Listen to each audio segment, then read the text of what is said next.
สบายดีมื้อนี้มิสเตอร์ไซเจนี่กำลังขึ้นไปทำผู้พาเงิน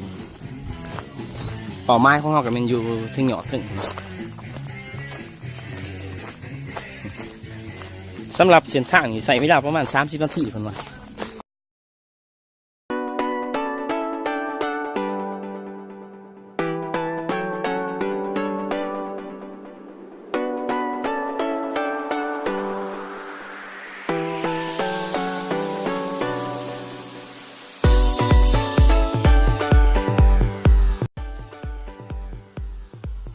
สำหรับเส้นทางขึ้นสิเป็นสั้นๆเนาะนี่ก็บ่ถึงไหนสำได้เนี่ยความเริ่มต้นที่สุดที่ว่าทางเขาใหญ่ยาวไกลตัวนี้เหมาะสมสำหรับคนที่มักเตอร์กิ่งเนาะว่าสั้นเนาะ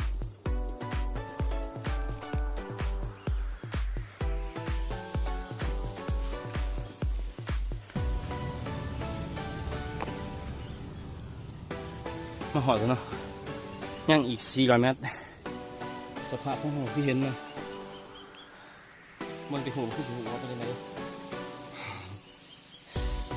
แต่ว่าสำหรับเส้นทางมันย่างอีก400 เมตรที่ว่าไปต่อเนาะ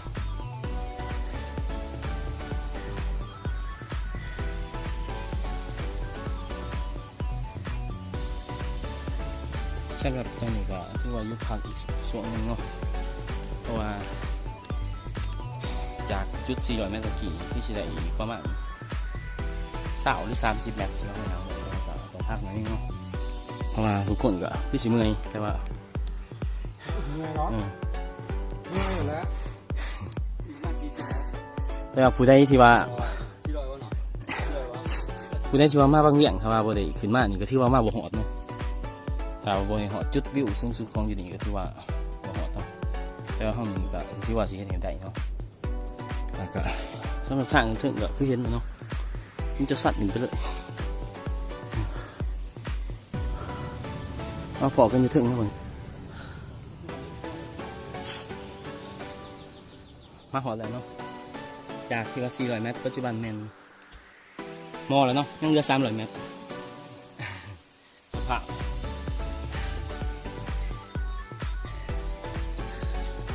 เหลืออีกประมาณ400 เมตรโอเคจากปลายบัวค่ะเหลืออีกประมาณ300 เมตร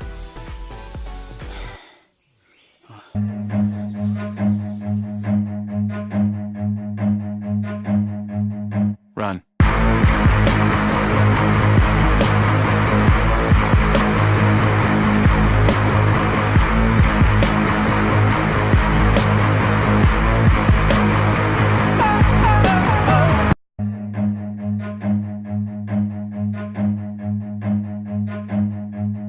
Run.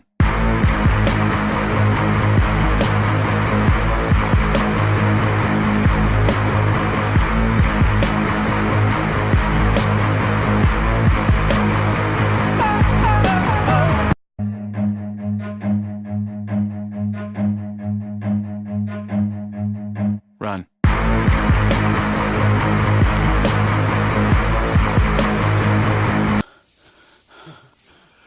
นี่อีก200 เมตรเนาะ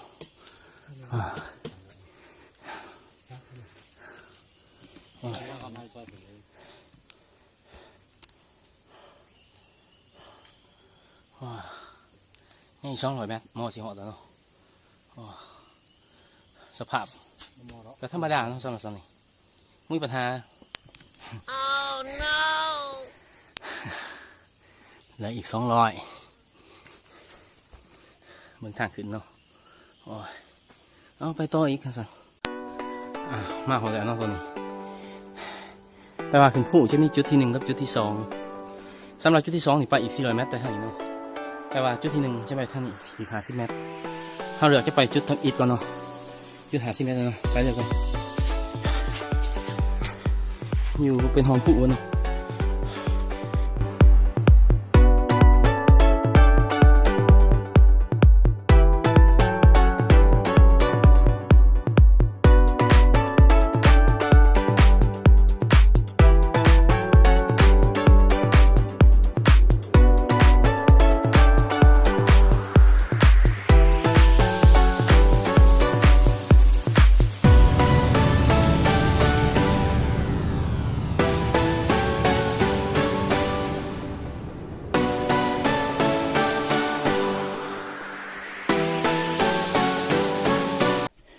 ยังวันหอดเทือเนาะ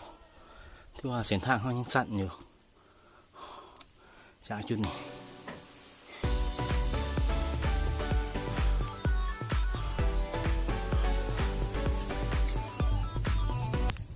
ตอนนี้ก็มาหอดแล้วเนาะที่ว่าทำอีกก่อนจะกินน้ำก่อนเอาไว้ถึงนี่จะมีหางขาหายเนาะเรื่องดื่มเย็นมาต้องห่วงเนาะอยากรู้ไม่แนวกินที่ว่าเครื่องดื่มนี่ครบ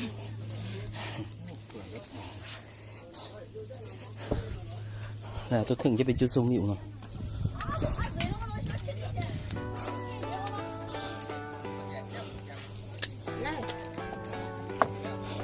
เดินก่อนข้าวหนึ่งเนาะ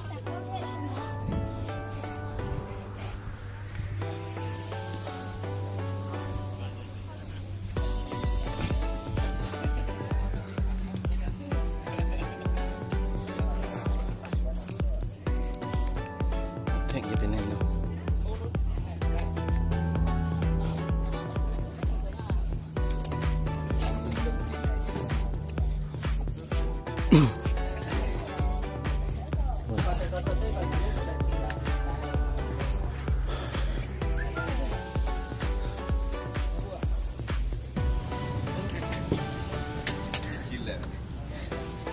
งามเนาะ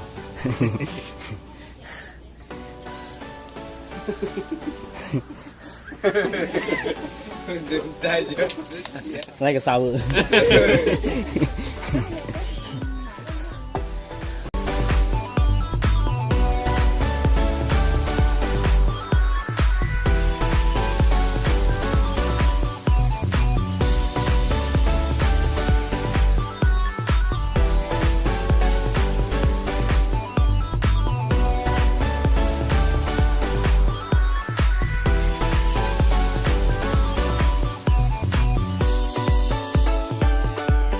ก็เป็นวิวบรรยากาศของเงาเยี่ยนเนาะ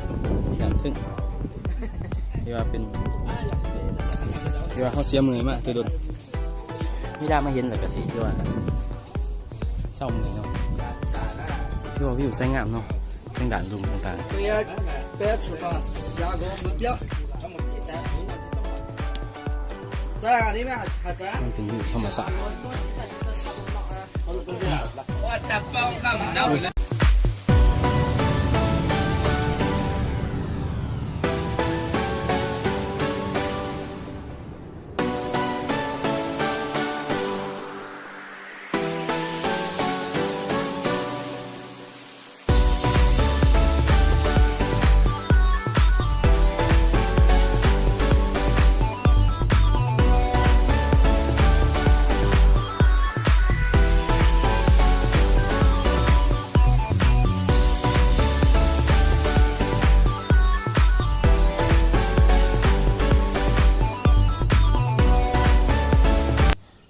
ว่าเขาจุดเส้นใส่เนาะ